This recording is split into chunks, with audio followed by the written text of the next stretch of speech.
If you've ever felt like you didn't belong in a conversation, if you've ever looked around and wondered why everyone seems to try so hard to fit into molds that aren't theirs, if at some point you felt like an outsider in a collective play where every word is measured, every gesture rehearsed, and every laugh is a currency, then this is for you. And if you've never felt that way, maybe it's time to ask yourself whether you're living a lie disguised as adaptation. Arthur Schopenhauer, the philosopher of pessimism, understood this before anyone else. Most people live trapped in a performance. They dress, walk, and speak as they think they should, not by choice, but from an almost unconscious need to be accepted.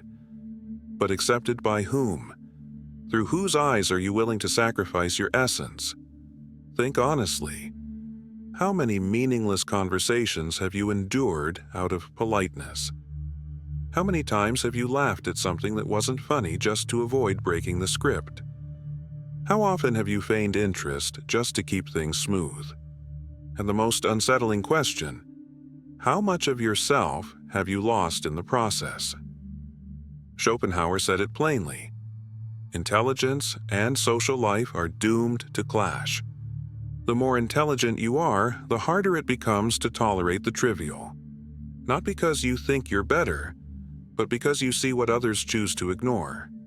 You see the masks, the lies wrapped in good manners, the fragility of a system where everyone competes for approval without even knowing why. Society isn't designed for critical thinking, it's built for constant entertainment. Thinking makes people uncomfortable. It pushes you to the edges. Because once you start thinking, you realize most relationships are just formalities, that most conversations are noise disguised as connection, that fitting in is often just another way of betraying yourself. And that's where the real conflict begins, when the surface no longer satisfies, but depth feels terrifying. And you, if you're here, have already taken the first step, because there's a massive freedom in no longer pretending, even if it hurts, even if it leaves you alone. Because in the end, only those who can endure solitude are ready to live in truth. If you're intelligent enough to see through the charade, you're also aware enough to feel the loneliness that follows. Because, let's be honest, the more you think, the less you fit in. And even if they don't say it, people feel it. They sense you don't join the collective ritual, that you don't repeat the social scripts with the blind devotion that's expected. They feel your presence disrupts the artificial harmony of the group. So, they pull away. Because your mere existence threatens the comfortable bubble where they live without questioning anything. Schopenhauer said it plainly. Solitude is the fate of all superior spirits. And yes, it hurts. It hurts because you were raised to believe happiness is found in company, that you need to belong, to be part of something, to be surrounded. But no one told you there are forms of company that leave you feeling even more empty than complete absence. So what happens when you realize many of these connections are shallow? What happens when you see the cost of belonging is your authenticity? What happens is inevitable. You start to withdraw. You begin to value your time more than any kind of external approval. And that's when something begins to shift. At first, solitude feels like a punishment. But with time, it becomes a privilege. Because it's in that empty space where something society fears the most begins to emerge. Inner peace. Schopenhauer understood this better than anyone. For him, intelligence wasn't a naive blessing. It was a lucid curse. The more you understand, the less you want to participate. The more you see, the more you choose silence. And here's where many people get it wrong. They think this mindset is an invitation to hate others, that it's about rejecting humanity. But it's not that. It's about discernment, about no longer socializing out of fear of being alone. It's about beginning to choose with clarity and intention, replacing the need for approval with the quiet joy of genuine silence. And here's the paradox. When you stop trying to belong, something in you shifts. Without effort, without pretense, you begin to radiate a strength that few understand, but everyone feels. Because real freedom is not just noticed, it's felt. And people respect it. They sense you're not desperate to fit in, that you don't depend on their approval, that your world won't collapse if you're not invited to the next event. And that unsettles them, because most people are trapped in a constant need to be seen, to be heard, to be validated. And you, by refusing to play that game, become a mystery. A mystery that makes them uncomfortable, that draws curiosity. Because the irony is brutal. The less you care about social validation, the more power you gain over it. True freedom begins the moment you stop worrying about what others think of you. So the next time someone says you should get out more, that you should try harder to be normal, to be like everyone else, remember this: you're not broken. You're simply someone who saw the truth. And for most people, that truth is far too uncomfortable to face. And here's where things get even more interesting, because when you truly internalize that you don't need anyone's approval, when you clearly see that most social interactions are pure theater, something new starts to emerge. Silence. The kind of silence that others fear. The kind that can't be filled with empty words or meaningless noise. We live in a world built to avoid silence at all costs. Social media screams. Small talk repeats itself endlessly. News is crafted to trigger your anxiety. Everything is designed to keep you distracted, to keep you from thinking too much. Because deep thought is dangerous.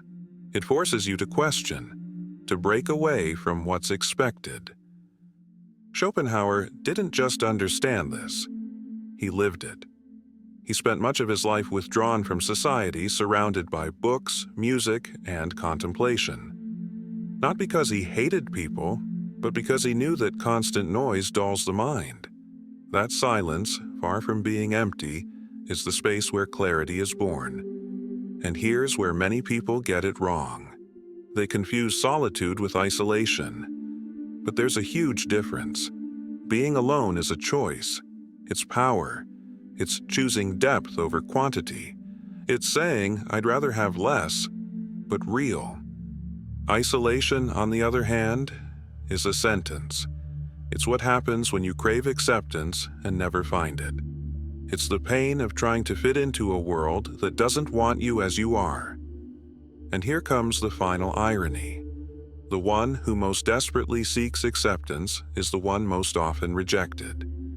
But the one who rejects acceptance by choice, that person is never truly alone. Because when you walk your own path without chasing anyone's approval, you attract the people who truly matter. People who think, who observe, who don't need to fill every second with meaningless noise. Because here's the truth. Intelligence isn't antisocial. What happens is, intelligence rejects the trivial. Think about it. The greatest minds in history weren't antisocial. They simply refused to waste their time on empty conversations. Leonardo da Vinci spent years immersed in his work without feeling the need to share every thought with the world. Nietzsche distanced himself from society when he realized his way of thinking was too unsettling. Tesla worked on his inventions with an obsession few could understand. And all of them were seen as eccentric, difficult, even solitary. But why? Because they refused to conform. They didn't follow the social script that dictates when to speak, what to say, and with whom to associate, and that's the secret. Mainstream social life is nothing more than a set of predictable routines designed to keep you inside the system. From a young age, we're taught that being accepted is the most important thing. That you need friends, that you need to belong, that being alone means you failed. But no one tells you that many of those groups exist only out of fear of solitude, not real connection. No one tells you that many people with huge social circles still feel empty, that the greatest ideas, the biggest breakthroughs are born in the silence of a mind that dared to step away from the noise. And here's where many go wrong. They think the answer is to reject society completely, that they must isolate themselves, become hermits. But that's not the way. True power doesn't lie in escaping the world. It lies in knowing when to step in and when to step back, in knowing when to stay silent and when to speak. Power is moving in the shadows when the noise becomes unbearable, but showing up with impact when it matters. Great strategies aren't always at the center of the battle, but when they're put into play, their effect is undeniable. That's how intelligence operates. It doesn't hide. It doesn't seek attention. It reserves itself. It waits. It calculates. Because it understands something most people never will. Not every moment deserves your energy, and not every person deserves your presence. Those who truly understand life are neither slaves to society nor fugitives from it. They are silent players, moving their pieces without announcement, building in the shadows, without rush, without noise. And when the world finally notices them, it's already too late. Because they've already won, without ever needing to be seen. Schopenhauer made it clear, higher intelligence is destined for solitude, but not as a punishment, as an advantage. Because only in solitude can something truly meaningful be built, without distractions, without masks, without having to mold yourself into what others expect you to be. And what happens to those who don't understand this? To those who believe happiness only exists when it's validated by others. They end up trapped in a cycle of emotional dependency. Every photo they post, every story they share, every opinion they express, it's all crafted to provoke a reaction, a like, a comment, a tiny slice of validation just to confirm, yes, I exist. But here's the painful truth. If your existence depends on what others say or think, then you were never truly yourself. You were just a reflection, an echo of someone else's expectations. And that's not freedom. Real freedom isn't doing whatever you want without consequences. It's not needing anyone's approval to be who you really are. It's being able to sit in complete silence, alone, without anxiety, without needing distractions, without being afraid of what might rise to the surface once the noise fades away. And if you can't do that, then you're not free. You're a prisoner of the noise, a slave to constant stimulation. Schopenhauer understood this. That's why he distanced himself from the world. Not out of hatred for humanity, but as a strategy. Because only from a distance can you see the truth with clarity. Only in silence can you hear your inner voice. And if you've made it this far, it's because you already know this too. You know something is broken in modern social life, that many of your conversations don't nourish you, that your interactions feel like empty rituals. You know that real growth happens in introspection, that what transforms you isn't the crowd, it's the encounter with yourself. The question is, will you have the courage to accept it? Because once you do, there's no going back. The noise no longer entertains you. Trivial conversations feel absurd.